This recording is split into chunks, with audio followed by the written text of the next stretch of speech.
দেখো তোমাদের জন্য একটা নোটিশ বের হয়েছে, তোমরা মানে কারা, যারা national means cum merit scholarship examination দিলে 2023 সালে, তাদের জন্য একটা নোটিফিকেশান বের হয়েছে। নোটিফিকেশানটা অবশ্যই দেখে নাও। কী সম্পর্কে নোটিফিকেশানটা সেটা তোমাদেরকে দেখিয়ে দিচ্ছি। দেখো, নোটিশটা হচ্ছে regarding receiving of feedback of national means cum merit scholarship examination 2023, অর্থাৎ 2023-এর প্রফেশনাল অ্যান্সার কি বের হয়ে গেছে। সেই ভিডিও যদি না দেখে থাকো, দেখো এই ভিডিওর এন্ড স্ক্রিনে আমি দিয়ে দেবো, নিচে ডেসক্রিপশানেও লিঙ্ক দিয়ে দেবো, দেখে নাও, বা আমার প্লে লিস্টে চলে যাও, বা আমার ভিডিও লিস্টে চলে যাও, সেখানে গিয়েও দেখতে পাবে। যাই হোক, নোটিশটা কী বলা হয়েছে সেটা বলবো, এবং এই প্রফেশনাল অ্যান্সার কী মানেটা একটু শুনে নাও। প্রফেশনাল অ্যান্সার কী মানে হচ্ছে, যেটা এখনও পর্যন্ত ফাইনাল নয়, এখনও পর্যন্ত পরিবর্তন হতে পারে। তো অবশ্যই তোমার প্রফেশনাল অ্যান্সার কিটা দেখা দরকার, এবং তোমার যদি মনে হয় কোনো একটা অ্যান্সার চেঞ্জ হতে পারে, তাহলে তোমার বিরাট বড় ভূমিকা আছে। নিজের নাম্বার নিজেকে নিয়ে আসতে হবে, তার জন্য কিছু কাজ করতে হবে। এবং যদি কোনো সময়, অনেক সময় হয় কি, যে 2-4 নম্বরের জন্য নিজের কাট অফ থেকে নাম্বারটা হয়তো দেখা যাচ্ছে 130-এ কাট অফ, তুমি হয়তো পেয়েছো 128, তুমি বুঝতে পারছো আমি 128 পেয়েছি, আর যদি দুটো প্রশ্ন ঠিক হয়ে যায় তাহলে আমি স্কলারশিপটা পেয়ে যাব। কিন্তু দেখা যাচ্ছে এখানে অফিসিয়াল যে অ্যান্সার কিটা দেওয়া হচ্ছে, অফিসিয়াল প্রফেশনাল যে অ্যান্সার কিটা দেওয়া হচ্ছে, তাতে দুটো ভুল আছে। তাই অবশ্যই তোমার ফিডব্যাক প্রয়োজন।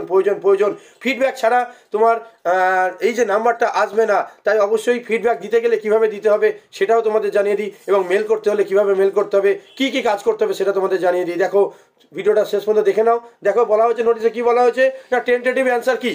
টেন্টেটিভ অ্যান্সার কি মানে মোটামুটি ধরে নেওয়া হচ্ছে যে অ্যান্সার কিটা হতে পারে সেরকম একটা অ্যান্সার কি দেওয়া হয়েছে। প্রফেশনাল অ্যান্সার কি দেওয়া হয়েছে national means cum merit scholarship examination 2023-এর, এবং কি বলা হয়েছে সেখানে কি চাওয়া হচ্ছে, সেখানে বলা হচ্ছে সেটা আপলোড করা হয়েছে।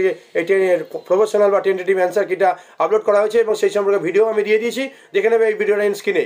এবং কী হয়েছে, তার জন্য কী হচ্ছে, তোমাকে ফিডব্যাক চাওয়া হচ্ছে। কিসের ফিডব্যাক চাওয়া হয়েছে না, যদি তোমার কাদের থেকে ফিডব্যাক চাওয়া হচ্ছে আগে বলি না, অ্যাপিয়ার্ড ক্যান্ডিডেট, অর্থাৎ যারা পরীক্ষায় বসেছিলে তাদের থেকে ফিডব্যাক চাওয়া হচ্ছে। কবে না, উইদিন মানে মধ্যে, কত না 26/12/2023। আবারও বললাম, ডেটটা একটু খেয়াল করো, 26/12/2023-এর মধ্যে তোমাকে কী করতে হবে, ফিডব্যাকটা দিতে হবে। যদি তুমি 26/12/2023-এর পরে দাও, তাহলে তোমার এই ফিডব্যাক গ্রহণ করা হবে না, গ্রাহ্য করা হবে না। এবার বলছে যে কোথায় ফিডব্যাকটা কিসে পাঠাবে, কোন মেলে পাঠাবে। দেখো, ফিডব্যাকের জন্য যে মেলে পাঠাবে সেটা হচ্ছে এই যে মেলটা দেখতে পাচ্ছ তোমরা, তোমাদের দেখাচ্ছি আমি। দেখো, মেলটা দেখো, এই যে দেখো, দেখতে পাচ্ছ এই হেল্প স্কলারশিপ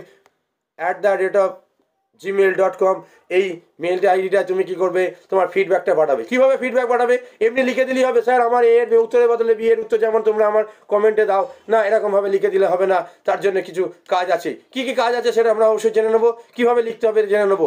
এবার দেখো, বলে দেওয়া হচ্ছে কীভাবে কাজ আছে, কীভাবে মেল করবে সেটা দেখতে গেলে আছে। দেখো,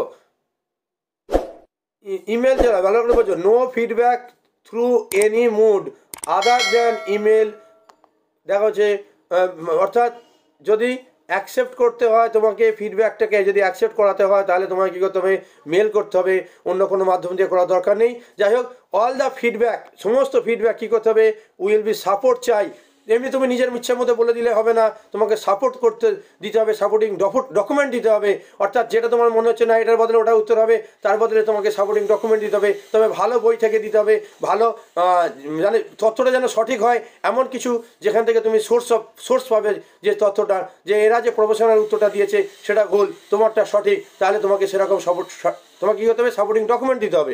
এবং সাপোর্টিং ডকুমেন্টে কী হতে পারে, সোর্সটা কী হতে পারে সেটা তোমাকে জানাচ্ছে। দেখো কী হতে পারে, এই যে সাপোর্টিং নেসেসারি সোর্স ডকুমেন্ট, যা দরকার হচ্ছে, ক্লারিফিকেশান কী হচ্ছে, এই যে ফিডব্যাকগুলো তোমাকে এইভাবে তোমার দিতে হবে। দেওয়ার ফলে তবে তুমি কী হবে, সেটা অ্যাকসেপ্ট হবে, না হলে অ্যাকসেপ্ট হবে না। এবং একটা কথা বলে দেওয়া হচ্ছে, এনি ফিডব্যাক আফটার 26/12/2023, অর্থাৎ 26 ডিসেম্বর 2023-এর পর কোনো ফিডব্যাক কী করা হবে না, গ্রহণ করা হবে না। কোথা থেকে দেওয়া হয়েছে নোটিশটা তোমরা দেখতে পাচ্ছ। নোটিশটা দেওয়া হয়েছে কোথা থেকে, ওয়েস্ট বেঙ্গল সরকারের তরফ থেকে, জয়েন্ট ডাইরেক্টর অফ স্কুল এডুকেশনের তরফ থেকে নোটিশটা দেওয়া হয়েছে।